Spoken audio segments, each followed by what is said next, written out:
മുഖ്യമന്ത്രിയും മന്ത്രിമാരും നവകേരള യാത്രയ്ക്ക് ഉപയോഗിച്ച ബസിന്റെ സർവീസ് ഞായറാഴ്ച ആരംഭിക്കും. ഗരുഡ പ്രീമിയം എന്ന പേര് മാറ്റിയ ബസ് കോഴിക്കോട് നിന്ന് ബംഗളൂരുവിലേക്കാണ് സർവീസ് നടത്തുക. ബസ് ബുധനാഴ്ച വൈകുന്നേരം 6:30 തിരുവനന്തപുരത്ത് നിന്ന് കോഴിക്കോട് ട്രയൽ സർവീസ് നടത്തും. ഏറ്റവും തിരക്കേറിയ ബംഗളൂരു കോഴിക്കോട് അന്തർ സംസ്ഥാന പാതയിലാണ് മുഖ്യമന്ത്രിയും മന്ത്രിമാരും നവകേരള സദസ്സിന്റെ യാത്രയ്ക്കായി ഉപയോഗിച്ച ബസ് സർവീസ് നടത്തുക. പുലർച്ചെ 4 മണിക്ക് കോഴിക്കോട് നിന്ന് പുറപ്പെട്ട് രാവിലെ 11:35 ബാംഗ്ലൂരിലെത്തും. തുടർന്ന് ബാംഗ്ലൂരിൽ നിന്ന് ഉച്ചയ്ക്ക് 2:30 പുറപ്പെട്ട് രാത്രി 10:05 കോഴിക്കോട് എത്തുന്ന രീതിയിലാണ് ബസിന്റെ സമയം ക്രമീകരിച്ചിരിക്കുന്നത്. 1171 രൂപയാണ് ഒരാൾക്ക് ടിക്കറ്റ് നിരക്ക്. സുൽത്താൻ ബത്തേരി, കൽപ്പറ്റ, മൈസൂർ, ബാംഗ്ലൂരിലെ സാറ്റലൈറ്റ്, ശാന്തിനഗർ എന്നിവിടങ്ങളിലാണ് ബസ്സിന് സ്റ്റോപ്പുകൾ ഉണ്ടാവുക.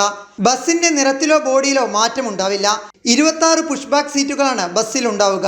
ലഗേജിനും സ്ഥലമുണ്ട്. മുമ്പുണ്ടായിരുന്ന ശുചിമുറി, ഹൈഡ്രോളിക് ലിഫ്റ്റ്, വാഷ് ബേസിൻ എന്നിവ നിലനിർത്തും. ടിവിയും മ്യൂസിക് സിസ്റ്റവും ലഘുപാനീയവും ലഘുഭക്ഷണവും ബസ്സിൽ ലഭ്യമാക്കും. മുഖ്യമന്ത്രിക്ക് ഇരിക്കാനായി തയ്യാറാക്കിയിരിക്കുന്ന കസേര മാറ്റി ഇരട്ട സീറ്റാക്കി മാറ്റിയിട്ടുണ്ട്. കൈരളി ന്യൂസ്, കോഴിക്കോട്.